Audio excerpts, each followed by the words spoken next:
Hola, muy buen día a todos y todas ustedes. Espero se encuentren muy bien. Y pues bueno, de parte del comité organizador Visión Medicina y Acamedic, les doy la más cordial bienvenida ya al séptimo día de nuestra segunda semana del refuerzo intersemestral para alumnos de pregrado. En esta ocasión tocaremos un tema relacionado con el área de urgencias y neurología. El tema es accidente cerebrovascular y pues el encargado de esta ponencia es Carlos Alejandro Mora Vázquez. Él es estudiante de la carrera médico cirujano y partero en el Centro Universitario de Tonalá por la Universidad de Guadalajara y actualmente pues es médico interno de pregrado en el Hospital Regional de Lagos de Moreno. Entonces, nada más antes de iniciar, les recuerdo que es importante presten atención para que además de que les pueda sacar el mayor provecho a esta plática, pues también logren captar la palabra clave, ya que es indispensable que la pongan de manera correcta en la postvaloración para que su asistencia sea válida a esta ponencia. Entonces, pues sin más preámbulo, Carlos, te cedo el uso de la palabra. Hola, buenas tardes a todos los asistentes de este refuerzo intersemestral de alumnos de pregrado. Primero que nada, muchas gracias al equipo del RIAP por invitarme, al equipo de Visión Medicina y a todos mis compañeros de Acamedic. Muchas gracias por la invitación, por la confianza para dar este tema. Como ya comentó mi amigo Saúl, el tema va a estar más encaminado a lo que es la urgencia, la urgencia cerebrovascular, basándonos mucho en algoritmos del ACLS, de urgencias médicas, etc. No nos vamos a meter tanto en cosas de medicina interna, por lo que el tema va a ser rápido, no hay tanto tiempo. Este tema de accidente cerebrovascular puede alargarse demasiado, así que vamos a evitarlo. Y como les comentaron ya, lo de la palabra clave, soy un super fan de Star Wars, así que se van a dar cuenta de cuál es la palabra clave según como la vaya a mencionar. Para los que les gusta Star Wars, para los que no, se van a dar cuenta de todo esto. Una disculpa por no presentar mi cámara, pero tenemos unos problemitas técnicos. Estoy actualmente aislado porque salí positivo a coronavirus, entonces pues vamos a darle al tema de esta manera. Al final activaré mi cámara para conocerlos a todos o para que me conozcan pues y para resolver las dudas que tengan. Primero que nada vamos a empezar con la definición de este evento vascular cerebral o accidente cerebrovascular, stroke o como le quieran decir. Este es un síndrome neurológico que es focal normalmente. ¿Por qué? Porque va a afectar a una sola arteria. Normalmente afecta a una sola arteria, pero el problema es que esta arteria va a irrigar a ciertas partes del cerebro. Dependiendo de dónde sea este daño focal, es el daño ya sea mayor o menor que pueda presentar nuestro paciente. Este síndrome nos va a dar un rápido desarrollo de síntomas y de signos, todos de origen vascular por la falta de irrigación. El evento vascular cerebral o el accidente vascular cerebral van a ser por un insuficiente aporte de sangre, usualmente es por falta de irrigación y por isquemia. ¿Cuáles son los sinónimos que tiene este evento vascular cerebral? Son pues, el derrame cerebral, perdón, el cual no está del todo incorrecto derrame cerebral, porque pues, nos habla de un evento hemorrágico, pero la gente lo conoce así. Una embolia tampoco está del todo incorrecto, porque sí, muchos de los casos, o la mayoría de los casos, son por isquemia, y la isquemia muchas veces se puede presentar por embolia o por trombosis. Ictus, ese es otro nombre que tiene. Les estoy pasando los sinónimos porque muchas veces en la escuela de medicina no nos dicen los sinónimos los doctores que nos dan las clases simplemente nos dicen, busquen derrame cerebral, o busquen EBC o ACV. Y ustedes nos quedamos con la idea de que, lo voy a buscar así, lo buscamos así en los libros y a veces no viene. Entonces, tenemos que buscar con el nombre que lo podemos encontrar en las bibliografías, en todas las bibliografías. En otras bibliografías lo toman como apoplejia, o síndromes apopléjicos. Evento vascular cerebral, el cual tampoco está del todo correcto. Y el stroke. ¿Por qué menciono que evento vascular cerebral no está del todo correcto? Porque muchas veces un evento vascular cerebral no hace referencia únicamente a un ACV isquémico o un hemorrágico, inclusive alguna anomalía de los vasos cerebrales, pues nos van a dar un evento vascular cerebral sin que sea un accidente. ¿Sí? Vamos a hablar un poquito de la incidencia. Nos damos cuenta que según las bibliografías consultadas para este tema, encontramos que, por ejemplo, en España tenemos 176 por cada 100,000 habitantes, en Estados Unidos 795,000 anuales, en México 230 por cada 100,000 habitantes anuales, y en China 1,147 por cada 100,000 habitantes anuales. Esto nos está indicando que, por ejemplo, en China estos eventos vasculares son muy, muy grandes. Quizás por la población, que tiene una población más grande que muchos países, quizás por el tipo de alimentación. Actualmente, me parece que va a ser esta la causa principal de este aumento. Pero también, curiosamente, encontramos que en los países de primer mundo, perdón, los países de primer mundo, está habiendo ya una baja a estos eventos vasculares, siendo que antes había una alta, ahora está habiendo una baja a estos eventos cerebrovasculares. Y pues todos odiando el coronavirus, vamos a seguir avanzando con la presentación. La clasificación va a ser en dos grupos principalmente, dos grupos que va a ser el evento vascular isquémico o el accidente cerebrovascular hemorrágico. La clasificación va a estar en que tenemos un 80% a nivel mundial del isquémico, es más común el isquémico, y un 20% a nivel mundial del hemorrágico. Algunas bibliografías un poco más actualizadas, lo puse así porque así en su resumen que ustedes tuvieron que pasaron en sus grupos de Instagram, de WhatsApp y de Telegram, aunque algunas incidencias nos marcan que está entre el 68% y el 32% respectivamente el isquémico y el hemorrágico.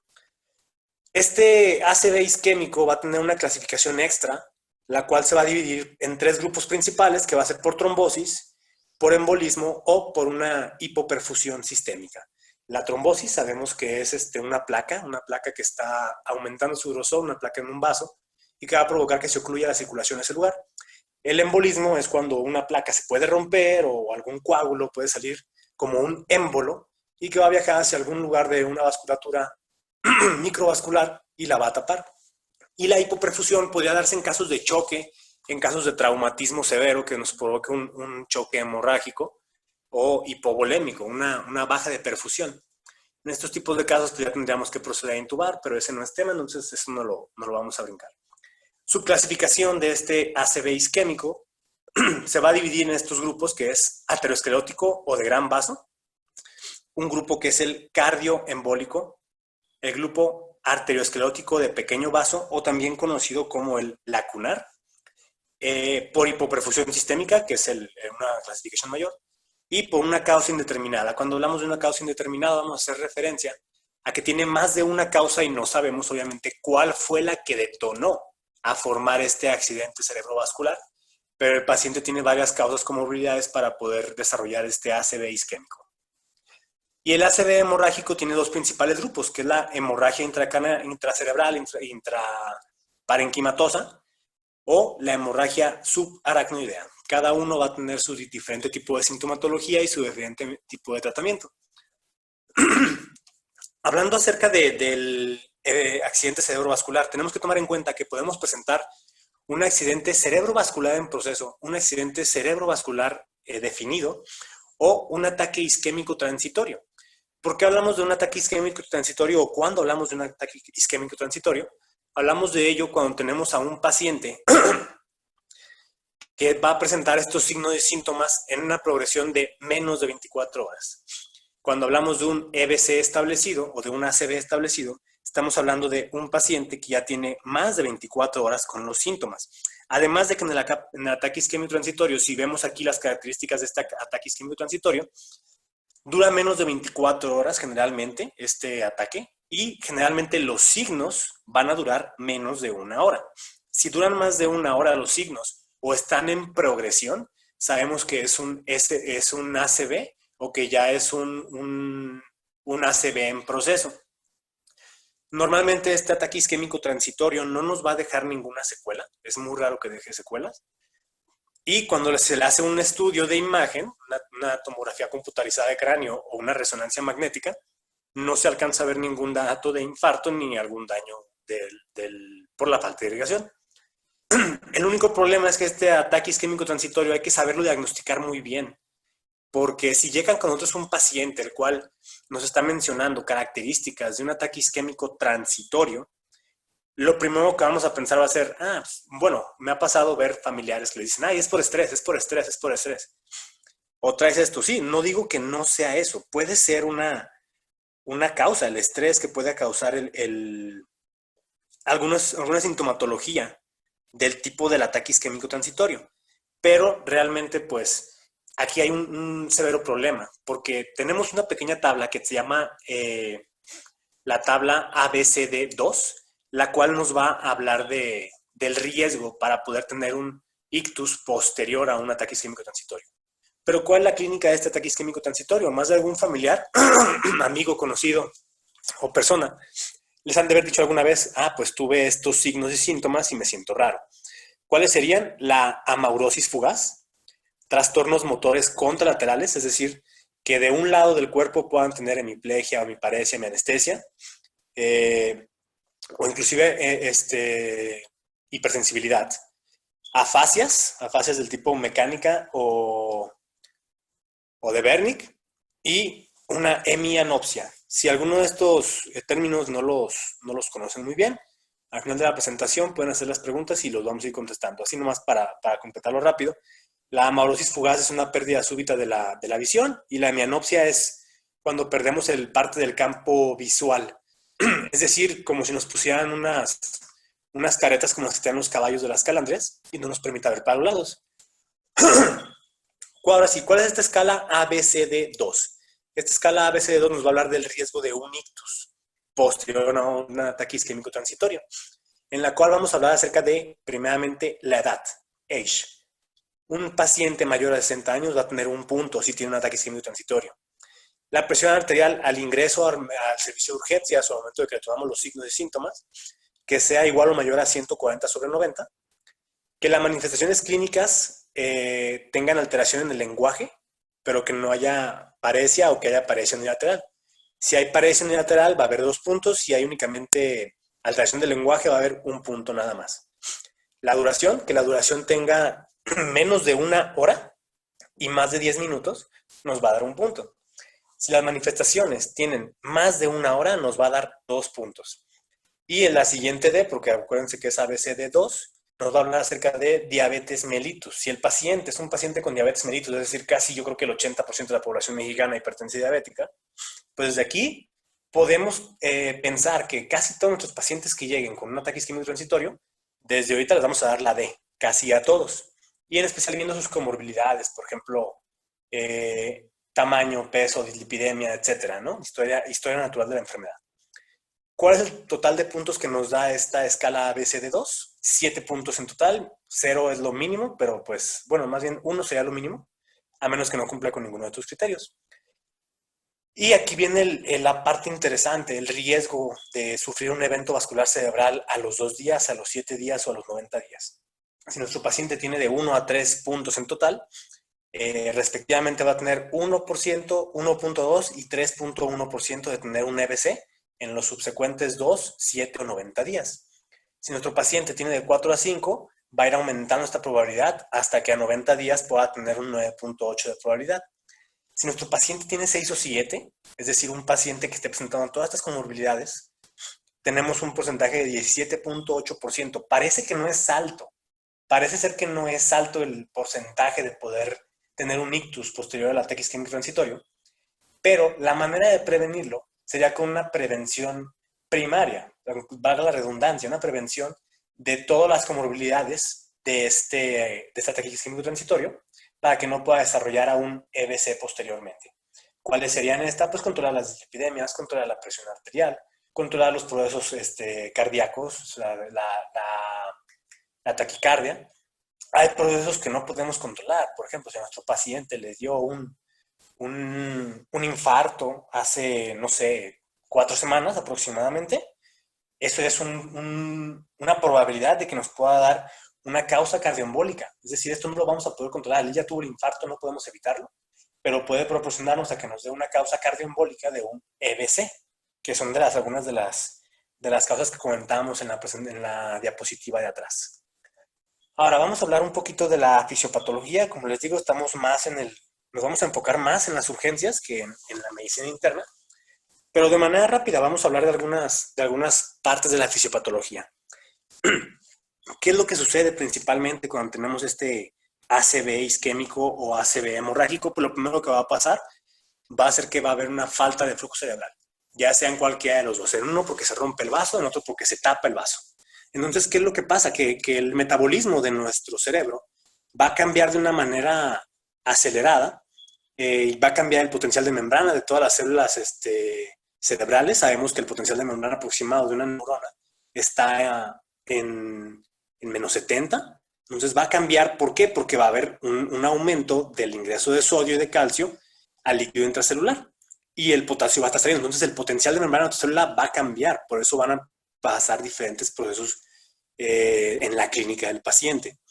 Toda esta isquemia va a tener principalmente, como les digo, la causa principal es la isquemia, tal cual, y la hemorragia es la segunda causa normal. ¿Qué es lo primero que va a causar esto? Pues un edema cerebral. ¿Por qué? Porque al momento de estar liberando neurotransmisores, que es la primera parte, como se alteran las bombas intramembranales de las células y se empiezan a liberar muchos neurotransmisores exocitotóxicos, como el glutamato, van a empezar a liberar algunos radicales libres, va a haber peróxidos, los cuales van a estar provocando que el paciente empiece a desarrollar un edema y va a empezar a generar también algunos factores de proinflamatorios, como la ciclooxigenasa 2, muy importante la ciclooxigenasa 2, porque tenemos que conocer la fisiopatología de esta ciclooxigenasa 2 y cuáles son los inhibidores de las ciclooxigenasas selectivos y no selectivos para el tratamiento del paciente. Entonces, ¿qué es lo que le pasa a este paciente? Pues empieza el edema cerebral, primeramente de una forma intracelular o citotóxica, y después de manera intersticial o vasogénica, lo cual va a empezar a dañar, en este caso, la barrera hematoencefálica. Empieza a hacerse un edema en este paciente y empieza a desarrollarse, los que han tenido clases con el doctor David de la Mora, que nos dio un tema hace unos días, empieza a desarrollarse factores de transcripción proinflamatorios como el NF-κB. Los que han tenido clases con él saben que le encanta este factor de transcripción.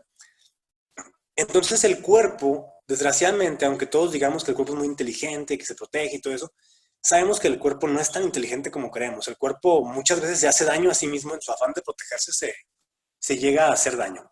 Entonces empieza a producir todos estos factores de transcripción, empieza a producir ciclooxigenasa, empieza a producir citocinas, quimiosinas, estrés oxidativo, el glutamato, el radical libres, el peróxido, y empieza a matar a las células, empieza a haber un proceso de isquemia y de muerte celular, porque también empieza a producir lactato y empieza a producir piruvato por la falta de irrigación sanguínea. Sabemos que cuando tenemos una falta de oxígeno, que es lo principal que lleva la sangre a nuestras arterias, a las células, perdón, va a empezar un proceso de una respiración anaeróbica, es decir, vamos a pasar de un ciclo de Krebs a un ciclo de Cori, vamos a producir menos ATP y vamos a empezar a producir más radicales libres, vamos a empezar a producir lactato y piruvato por la acidosis y van a empezar a haber muerte celular.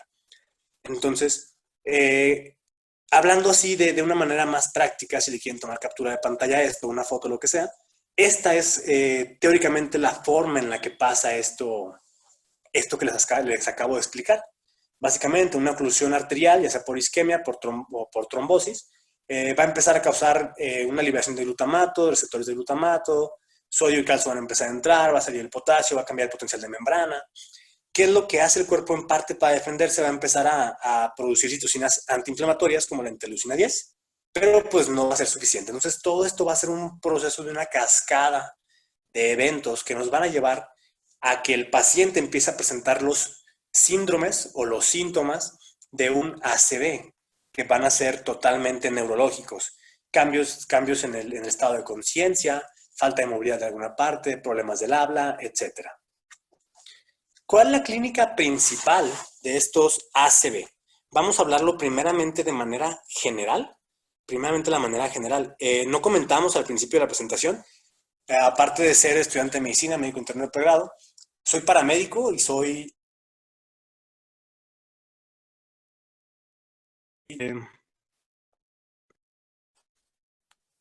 perdón, se me fue un poquito esto. Vamos a hablar principalmente de una escala que le dicen una escala prehospitalaria, que es la escala de Cincinnati, una escala que nos va a dar los datos de un EBC o de un ACV. Primeramente vamos a ver una parálisis facial. ¿Cómo vamos a checar esto? Vamos a pedirle a nuestro paciente que sonría o que nos muestre los dientes. Vamos a ver cómo un lado de la cara va a estar sin movilidad y el otro se va a mover con facilidad. Después vamos a pedir a nuestro paciente que cierre los ojos, que ponga sus manos hacia arriba, es decir, en supinación, y que las eleve. Las manos normalmente se elevarían juntas. En un evento vascular cerebral, en un accidente cerebrovascular, las manos no se van a levantar en par, e inclusive la mano que esté presentando el problema puede empezar a pronarse, puede empezar a tener una pronación o un giro hacia abajo. Y después vamos a ver un poquito de el habla. Esos son los 3 puntos que va a evaluar nuestra escala de Cincinnati. El habla. La bibliografía del ACLS nos menciona que le pidamos al paciente que diga, a perro viejo no hay quien le enseñe trucos nuevos. Pero en mi particular caso, en mi experiencia como paramédico, se me hace más fácil pedirle al paciente que hable palabras con F, ferrocarril. ¿Por qué? Porque es una palabra que puede empezar a arrastrar el paciente más fácil que a perro viejo no hay quien le enseñe trucos nuevos. Es una palabra un poquito más larga. Entonces empezamos con de a perro viejo no hay quien le enseñe trucos nuevos o la palabra ferrocarril. Sí, R con R cigarro, R con R barril, no sé, tienen que decirle algo un poquito más mexicano que la gente se sepa y que ustedes se puedan acordar. O algo, bueno, yo soy mexicano, perdón. Algo que nos ayude de esta manera, ¿no? Entonces, esa es la manera en la que vamos a evaluar a nuestro paciente con una escala de Cincinnati rápida. Son los síntomas principales que nos va a presentar este paciente. ¿Cuál es la importancia de hacerla temprano? Que aquí, al igual que en el infarto agudo de miocardio, que tiempo es corazón, aquí tiempo es cerebro. Mientras más rápido encontremos la causa de esto y le demos un tratamiento, menos riesgo de que queden con secuelas nuestros pacientes. Entonces, escala de Cincinnati va a hablar de la expresión facial, la parálisis motora y de la dificultad para el habla, la dificultad para expresión. Cuando nosotros, en el caso de ya sea médico, paramédico o primer respondiente que está en el lugar de la atención, nos encontramos un caso de estos, siempre tenemos que hacer estas preguntas a los pacientes para suponer si puede tener un evento vascular cerebral. ¿Cuál es la importancia de esto? Que si observan, tenemos que si con un solo signo de los 3 nos va a dar un 72% de probabilidad de que el paciente efectivamente esté cursando por un evento cerebrovascular. Y si tenemos los 3 signos, aumenta al 85% de probabilidad. Entonces, importantísimo que nos chequemos esto para poder dar una evaluación clínica diagnóstica y suponer lo que puede estarle pasando a nuestro paciente. Vamos a tener que recordar ahorita un poquito de la irrigación del cerebro, este temible polígono de Willis que todos le teníamos miedo en los primeros semestres de anatomía y fisiología. Pero es muy importante que conozcamos un poquito de este polígono de Willis. ¿Por qué? Porque tenemos que saber que es el que nos va a dar la irrigación completa a todo el cerebro y que vamos a tener partes que nos van a dar irrigación a otras ciertas partes del cerebro. Por ejemplo, la arteria cerebral media, hacia dónde va a llegar y de dónde proviene. La arteria basilar, de dónde proviene, que va a provenir de arterias vertebrales, que tenemos arterias carótidas internas que van a convertirse en penetrantes para entrar a la dura madre y poder irrigar al cerebro. Entonces tenemos que conocer un poquito de esta anatomía de nuestro polígono de Willis. Y aquí se las dejo un poquito más fácil. Podemos observar cómo nuestra arteria cerebral anterior va a irrigar parte central del cerebro, una parte central muy importante del cerebro. Hay que recordar un poco de nuestro homúnculo cerebral, en el cual, si recuerdan, en las partes del cerebro nos iba poniendo qué es lo que va afectando. Desde la cara, los ojos, las manos, los dedos, la boca, que es una parte muy importante de la parte lateral de los huesos, de los lóbulos temporales y frontal del cerebro, que nos va a afectar mucho ACV, a esta arteria cerebral media. De la arteria cerebral media, como ya les acabo de comentar, vean toda la parte que afecta la arteria cerebral media. Ahí se ve toda la parte que no tiene ninguna rayita ni ningún palito. Las porciones internas de la arteria cerebral media, las más profundas de la arteria cerebral media, una pequeña parte, pero desgraciadamente nos va a afectar el putamen, nos va a afectar el cuerpo caudado, el claustro, todos los globos pálidos también nos va a estar afectando esta arteria, estas porciones internas y profundas de la arteria cerebral media. La arteria coroidal anterior y la arteria cerebral posterior. Observen todas las partes que nos están afectando. Guarden esta imagen y cuando la guarden y la vean, busquen en la imagen del homúnculo cerebral y observen qué es lo que nos va a afectar. Ahora bien, como no sabemos hasta qué punto llegó esa arteria a afectar o qué punto quedó sin irrigarse, recordemos que en nuestro cerebro va a tener la parte anterior y la parte posterior a partir del surco medio, que nos va a hablar de una parte motora y una parte somatosensorial. Entonces puede afectarnos de manera motora únicamente o de manera somatosensorial. Vamos a ver un poquito de las manifestaciones topográficas, ahora sí. En estas manifestaciones topográficas observamos que, por ejemplo, vamos a ver uno por uno, así de manera rápida. Vamos a tener en la arteria cerebral anterior lo que es la hemiplegia. Una hemiplegia mayormente en extremidades inferiores, mayor que en los brazos. Una incontinencia de reflejos primitivos, y reflejos primitivos. A estos pacientes podemos buscarles el signo de Babinski y van a tener ese reflejo de Babinski. Ese es uno de los reflejos primitivos principales que tenemos que buscar cuando estamos pensando en la arteria cerebral anterior. Vamos a encontrar la arteria cerebral media, la cual nos va a provocar hemiplegia, mayormente en extremidades superiores y en cara, en piernas es poco afectado. Hemianestesia, afasia dominante y una apraxia no dominante. ¿A qué me refiero con dominante o con no dominante? Con el lado del cerebro del paciente que sea dominante, si el paciente es zurdo, si el paciente es derecho. Arteria cerebral posterior, la cual nos va a dar una hemianopsia homónima, una alexia sin agrafia, es decir, no va a poder hablar, pero sí va a poder escribir. Una hemisensibilidad contralateral, nos va a brindar también esta arteria cerebral posterior. Y arteria vertebral nos va a dar un síndrome de Wallenberg. Este síndrome de Wallenberg es caracterizado porque el paciente deja de sentir frío, deja de sentir calor, deja de sentir todo. Es como una anestesia extremadamente alta, este síndrome de Wallenberg. Una diplopia, una disartria, vértigo, ataxia, síndrome de Horner ipsilateral, es decir, del mismo lado en el que está la lesión cerebral. Si no lo recuerdan, el síndrome de Horner va a estar caracterizado por... se me fue el nombre, pero se le cae el párpado al paciente, empieza a tener una sudoración y no me acuerdo qué es lo demás del síndrome de Horner. Esto lo checamos. La arteria basilar nos va a dar alteraciones pupilares, coma, disfunción cerebral, cuadriplegia, lo principal que da este síndrome basilar. Y la arteria cerebral anterior nos va a dar nistagmo, ataxia, dismetría y disdiadococinesia. La disdiadococinesia, para los que no se acuerden qué era la disdiadococinesia, vamos a pedir al paciente que ponga las dos manos enfrente y empiece a pronarlas y supinarlas de manera alternada y rápida. Y vamos a ver que una mano no responde de la misma manera que la otra. Eso va a ser disdiadococinesia. Síndromes lacunares, que van a ser por hemiparesia, hemianestesia, torpeza en este paciente, y un síndrome sensorimotor. Y por último, volví a repetir síndrome lacunar, ese ya no era, perdón. Este fue un error de la presentación. Y aquí en esta imagen alcanzamos a ver todas las lesiones que puede provocar según la porción de la arteria que esté siendo afectada y la parte del cerebro que va a afectar. Nuevamente les pido, recuerden el homúnculo cerebral y recuerden qué partes son las que está afectándose en este homúnculo cerebral para saber más o menos qué arteria puede estar afectando. Es por eso que es importante esta anatomía y este homúnculo cerebral en fisiología para saber cuál es la parte anatómica del cerebro que está siendo afectada, cuál es la función de esa parte del cerebro y que podamos sospechar de cuál es la arteria principalmente afectada. Ahora vamos a hablar un poquito ya me lo terminamos, del ACV hemorrágico o del accidente cerebrovascular hemorrágico, el cual se va a dividir principalmente en dos partes, intracerebral o intraparenquimatoso y la hemorragia subaracnoidea. En estos dos casos, principalmente en la hemorragia subaracnoidea, tenemos que hacer un diagnóstico diferencial también con el hematoma epidural, el hematoma subdural, etc.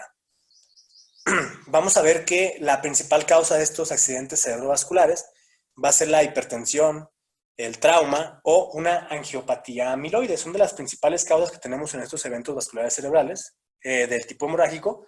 Como se darán cuenta por nuestro país, México, y por la zona de Sudamérica, la mayoría de los pacientes que tienen en nuestros ámbitos hospitalarios y prehospitalarios van a tener diabetes o hipertensión. Entonces, esta es la principal causa para nosotros, a mi ver.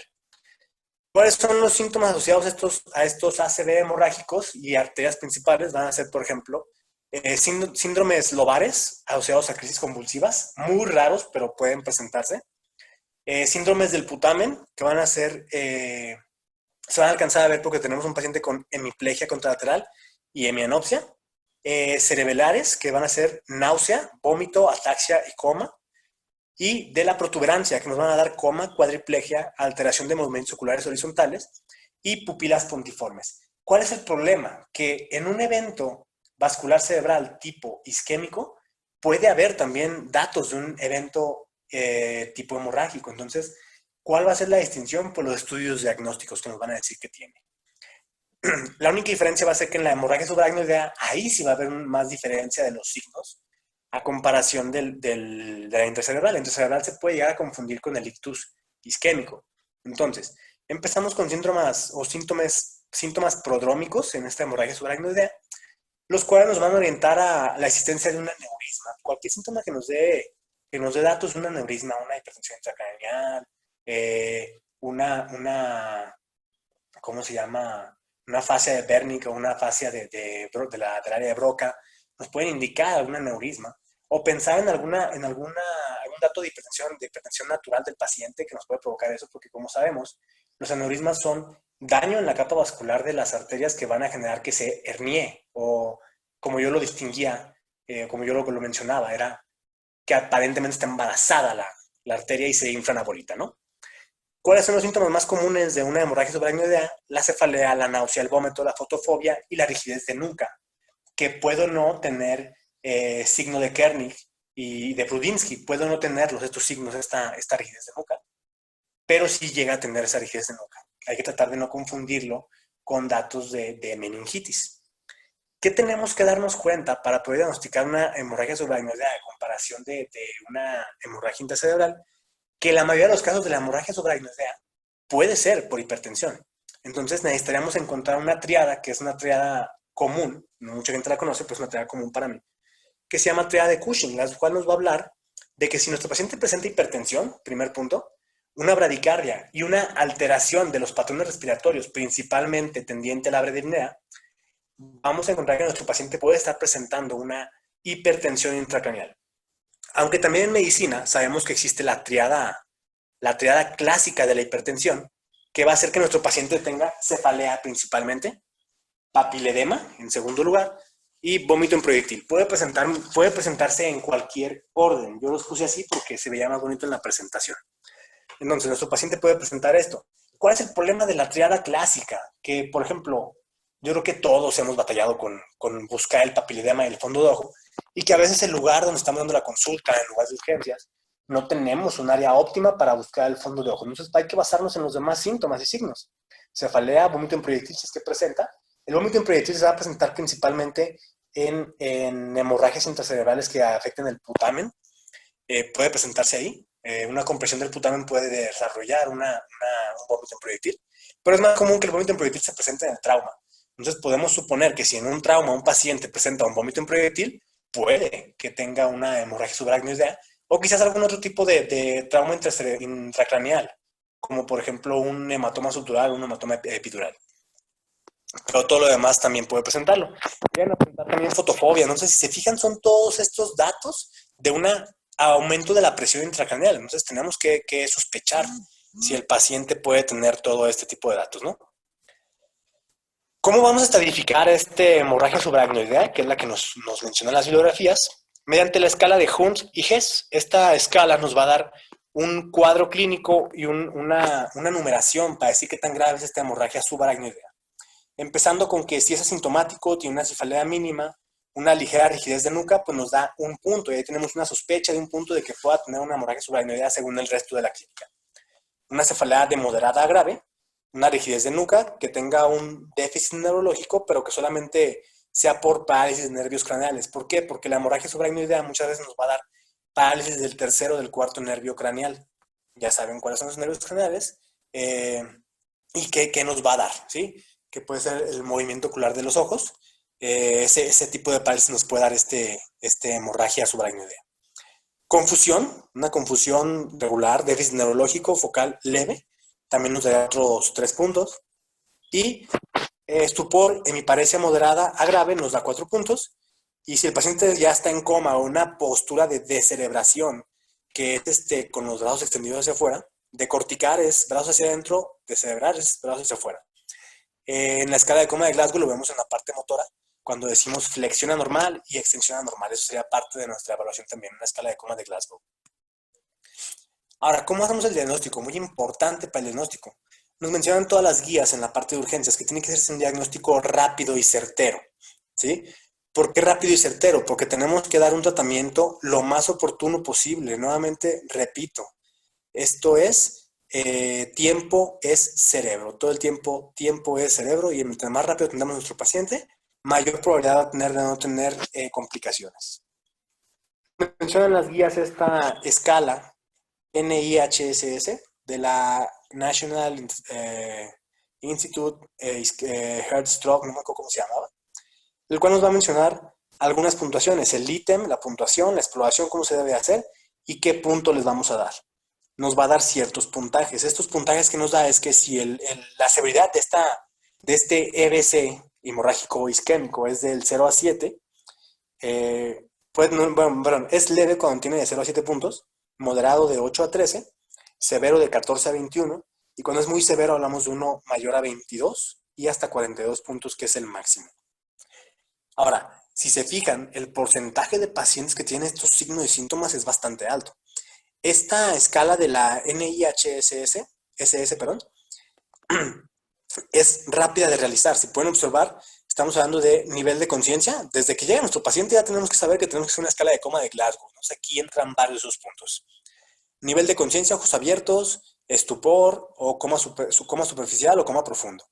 Nivel de conciencia en orientación, hablaríamos del mes y la edad, es decir, que está ubicado en tiempo y en persona. ¿Cuántos años tienes? ¿En qué mes estás viviendo? Usualmente mucha gente se pregunta del día, ¿no? Yo ni siquiera sé qué día es hoy, o sea, sé que es 4 porque me tocaba exponer, si no lo sabría. El nombre, normalmente no preguntamos los nombres, es muy común que no preguntemos los nombres. Y más ahorita en la actualidad que hay nombres tan raros, les doy el dato. Por ejemplo, tenemos un amigo que se llama Luis Miguel y le decimos Luismi. O sea, si le preguntas a una persona, ¿cómo te llamas? Luismi, vas a decir, este está loco. O sea, él sí se metió un buen golpe en la cabeza, ¿no? O, ¿sabes qué? Yo tengo un sobrino que se llama Dakari y tiene su mejor amigo que se llama Kisele. Entonces, ¿cuándo te vas a imaginar que alguien se llama así? Son nombres extravagantes y raros que pues, prefiero no preguntar a lo mejor. ¿Cuántos años tienes? ¿Tienes tu identificación? ¿Me la prestas? Y vas checando qué datos tiene este paciente. Checas la mirada, si es horizontal o no, si la es espontánea o da seguimiento ocular. Campos visuales, a ver qué tanto es lo que alcanza a ver el paciente y hasta dónde, preguntándole que no mueva los ojos para que nos diga hasta dónde alcanza a ver. Y parálisis facial, y hace el último punto. ¿Qué es lo importante de aquí? Si se fijan, parte de esta evaluación, pues ya tuvo la escala de Cincinnati. Entonces necesitamos actuar de manera rápida. Para eso usamos esta mnemotecnia, que es la mnemotecnia FAST, la cual nos habla de face o facial, arm, speech y time. Time is brain, es decir, tiempo de cerebro. Entonces, necesitamos que nuestro paciente tenga un diagnóstico certero y oportuno rápidamente. Vamos a encontrar primero la expresión facial, que es de escala de Cincinnati, la habilidad de los brazos, escala de Cincinnati, y el habla o dificultades del habla, escala de Cincinnati. ¿Por qué metemos el time? Porque en este momento necesitamos activar sistema médico de emergencias rápidamente o activar el protocolo para ACV del hospital. Aquí entra también esto del tiempo, muy importante en el diagnóstico. Cuando nosotros nos llevan un paciente al hospital, o cuando en el caso de la ambulancia recibimos un paciente que trae estos datos isquémicos cerebrales, tenemos que siempre preguntar la hora cero o descubrir cuál es la hora cero. La hora cero va a hacer referencia al último momento en el que el paciente estuvo consciente, estuvo bien antes de presentar los signos y síntomas. Esa va a ser nuestra hora cero. Si el paciente despierta ya con esos signos y síntomas, la hora cero no va a ser la misma, va a ser la hora de cuando despierte nuestro paciente. ¿De acuerdo? Y pasando al diagnóstico por imagen. Una vez que ya tenemos todos estos datos de sospecha de un paciente con accidente cerebrovascular, vamos a proceder a buscar los signos tempranos de un evento vascular cerebral, como por ejemplo la hiperdensidad de la arteria cerebral media, que es el principal signo de estos pacientes. Una pérdida de la diferenciación de la sustancia gris y de la sustancia blanca, y un aplanamiento de surcos. Son los primeros 3 signos tempranos de un evento cerebrovascular, un accidente cerebrovascular. ¿Cómo se van a ver? Podemos observar aquí una hiperdensidad de esta arteria cerebral media en esta tomografía computarizada de cráneo, y observen dónde está esta arteria cerebral media, por dónde transcurre y cuál es la parte que va a dejar de irrigar. Después, en esta que ya es una resonancia magnética, alcanzamos a ver la parte del cerebro a las 3 horas del evento vascular cerebral. Observen cómo no se ve gran cambio, pero sí se alcanza a ver un cambio en la coloración de la zona que está afectada. Y la otra imagen, la imagen de la derecha, es cuando nuestro paciente ya tiene 24 horas de que presentó este evento vascular cerebral. Observen cómo ya se ve la densidad diferente y se ve más oscurecida la zona, que ya tiene la falta de irrigación. Esta imagen también es una tomografía computarizada, no me equivoco, y aquí observamos la densidad diferente cuando está en una zona isquémica del daño cerebral. Y pues aquí observamos tal cual un derrame cerebral. Observen cómo la sangre está recorriendo y es la que nos va a generar parte importante de la inflamación de estos pacientes. Vamos a empezar primero que nada con las medidas generales, nuestro ABC de los primeros auxilios, que va a hacer que la vía aérea se encuentre abierta, que tenga una buena ventilación y que tenga una circulación adecuada. Normalmente buscamos que también un déficit neurológico cuando hablamos de ABC y una exploración, pero eso ya lo vamos a estar haciendo, entonces eso va a estar cubierto normalmente. ¿Cómo vamos a asegurar esta vía aérea o que tenga una buena ventilación? Pues con la pulsioximetría, buscando que la oximetría sea mayor a 94, si es menor a 94 podemos empezar con puntillas nasales, si es menor a 90 podemos empezar con mascarilla simple, y si ya baja por debajo de los 85 podríamos pensar en una mascarilla con bolso reservorio para poderle dar una perfusión correcta al paciente, porque como sabemos puede tener esa deficiencia de oxígeno. Control de la hipertensión intracraneal y de la hipertensión intracraneal y de la hipertensión normal para evitarlo. Obviamente, si controlamos la hipertensión arterial normal, vamos a controlar la hipertensión intracraneal. Si el paciente está presentando una tensión arterial entre 180, 160, 140, 120, podemos empezar a dejarla así, siempre y cuando tengamos en cuenta que es un EBC isquémico, ya que si la disminuimos de manera brusca, podemos provocar que haya una menor perfusión y sabemos que eso es la causa principal de este evento vascular cerebral. Control hidroelectrolítico, porque si recordamos la fisiopatología, cambia el potencial de membrana de nuestra célula, entonces tenemos que cambiar nosotros también el gradiente hidroelectrolítico del paciente. Control metabólico, nuestros pacientes con ACV suelen presentar una hiperglucemia, no siempre, pero la suelen presentar, hay que controlar esa hiperglucemia. O al inicio del tratamiento, antes de que se me pase, al inicio del tratamiento del paciente, cuando empezamos con el diagnóstico clínico, si podemos realizarle una glicemia capilar, importantísimo realizarla, porque muchas veces podemos gastar, ahora sí que veámoslo en términos de hospital o del paciente, podemos hacerlo gastar en una tomografía cuando los síntomas los está presentando por una hipoglucemia. Entonces, importante realizar una glicemia capilar. Prevención de la embolia, ¿con qué? Lo principal con aspirina, es de lo principal que tenemos para usar este control de la embolia en los pacientes. Después la terapia fibrinolítica, ese punto importante para el ACV isquémico. Vemos aquí que el 23 al 93% de los pacientes van a tener éxito siempre y cuando se use en un periodo ventana, que de preferencia nos marca el ACLS menor a 3 horas. Máximo 4.5, pero siempre menor a 3 horas es mejor. ¿Cuál va a ser el tratamiento que nos marque el ACLS como un tratamiento ideal para terapia fibrinolítica? RTPA. ¿En qué dosis? 0.9 miligramos por kilogramo de peso. Nunca más de 90 miligramos, es decir, tenemos que calcularlo a que quede menos de 90 miligramos. Vamos a pesar la primera parte en bolo, perdón, 10% en bolo, y el resto lo vamos a pasar en infusión para que sea más efectivo para el paciente. Si llega a presentar una reacción hemorrágica, este paciente, vamos a detener de inmediato este uso del RTPA. Y ahora, en un ACV hemorrágico, tenemos que tomar en cuenta que los signos y síntomas son muy parecidos a los del isquémico. Pero en el hemorrágico sí es importante tratar de disminuir nuestra tensión arterial, que se mantenga menor a 140 sobre 90 milímetros de mercurio. Pero no se recomienda el uso de medicamentos intravenosos para la presión arterial, a menos que se encuentre por arriba de 200 la sistólica y por arriba de 180 la diastólica. Entonces, si la tensión arterial sistólica se mantiene por debajo de 140 sobre 90, la podemos tratar de mantener así, o si está más arriba de 140 sobre 90, empezar el tratamiento, pero tratamiento vía oral, como lo más usual es usar IECAS o bloqueadores de canales de calcio. Protectores de la mucosa gástrica por el tipo de medicamentos que vamos a estar dando a nuestro paciente. Anticonvulsivos únicamente si presenta signo de síntomas de convulsión, o se empieza a convulsionar, perdón. Si nuestro paciente no presenta signos de convulsión, no le vamos a dar tratamiento anticonvulsivo, no se usa como profilaxis. Diuréticos para la hipertensión intracraneal, lo más usual es usar el manitol para el tratamiento de la diuresis. Y en el caso de una hemorragia subaracnoidea, sí se va a recomendar principalmente el tratamiento quirúrgico, la embolización de estos vasos que están sacando la sangre, ¿no? Para los que tengan dudas, si les presenta duda, el RTPA es un activador tisular de plasminógeno recombinante. Es el nombre del medicamento, pero todos lo conocemos como RTPA, si es que lo contamos con él en el servicio médico.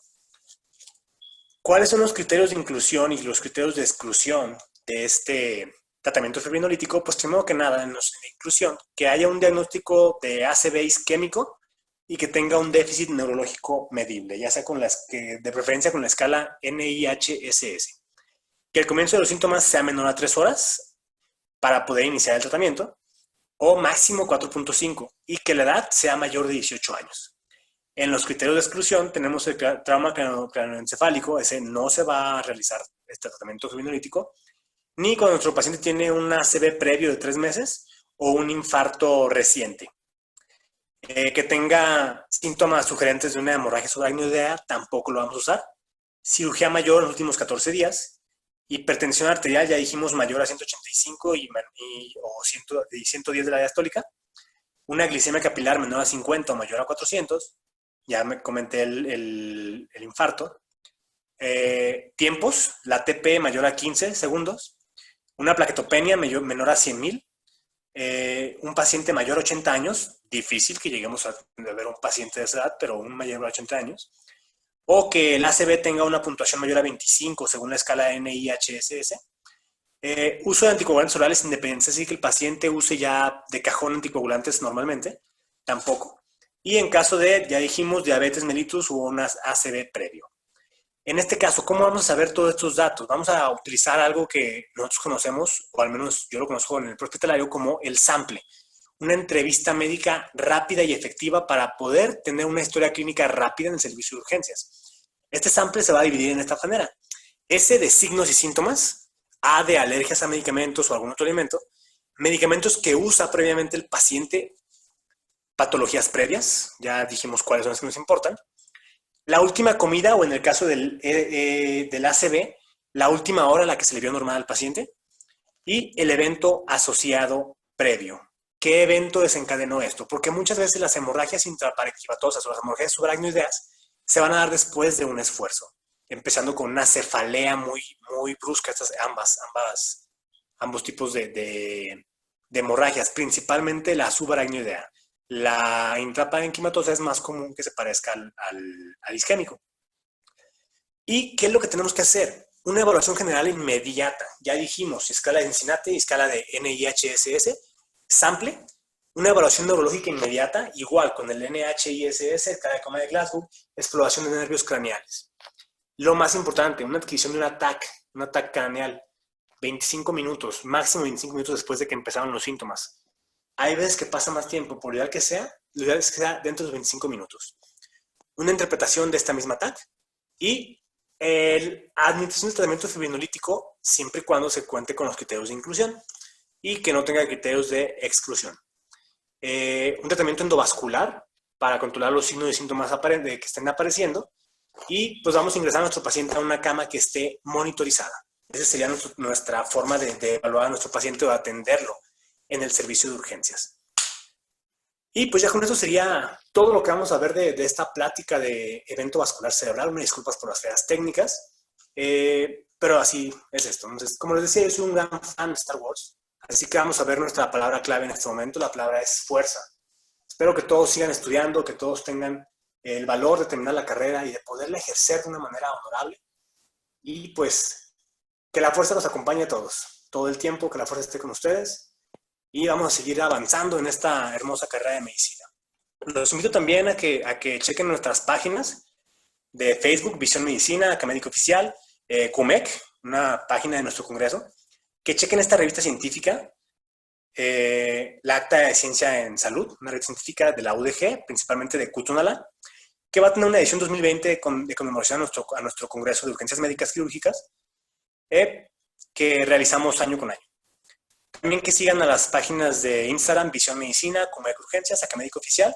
Y esta última es una página personal, es mía y de unos amigos, la estamos administrando nosotros. Damos algunos datos clínicos y médicos. No hemos subido mucho contenido, pero estamos para subirlo. Y por último, pues la bibliografía utilizada en este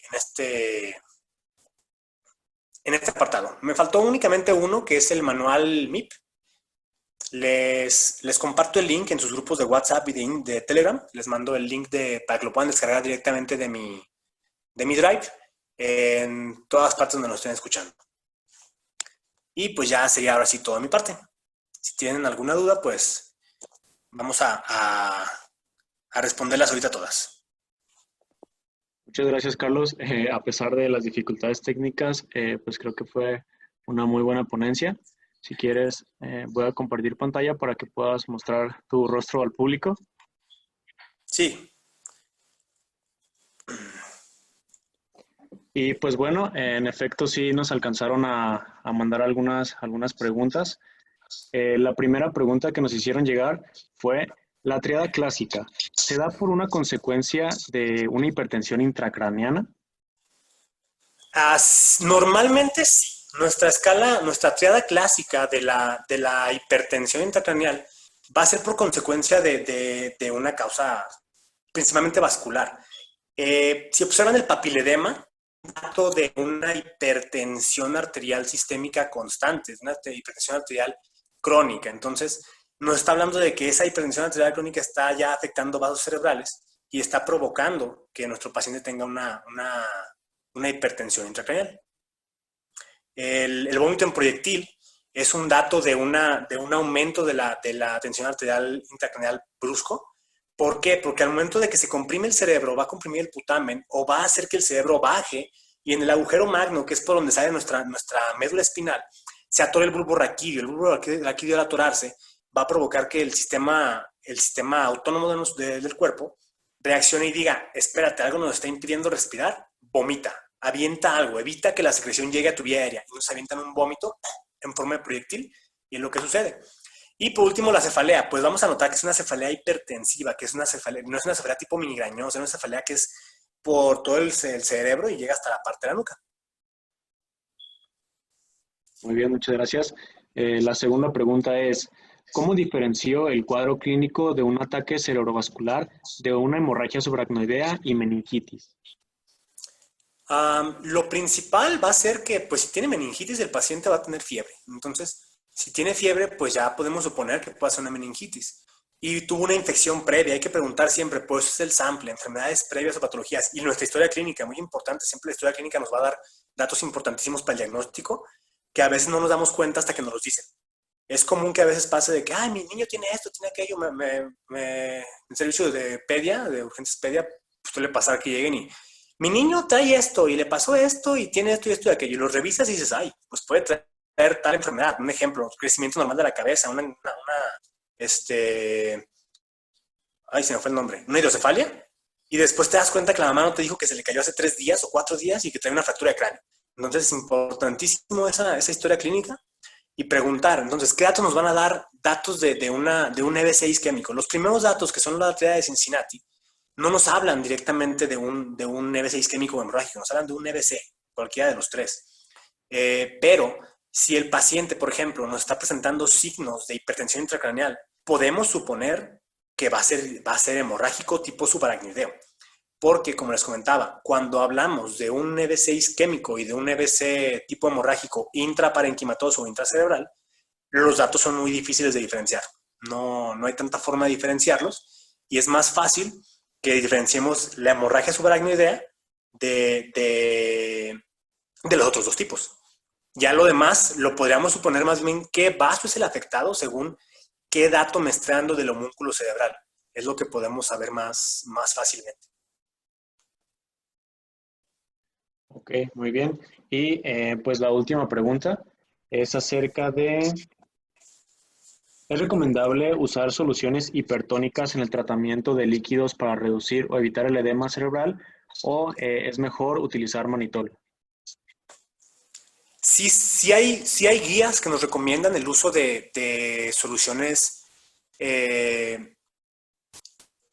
hiperosmóticas, hipermolares, para reducir el edema cerebral. Sí es muy importante. ¿Por qué nos va a ayudar? ¿En qué nos va a ayudar esto de las soluciones?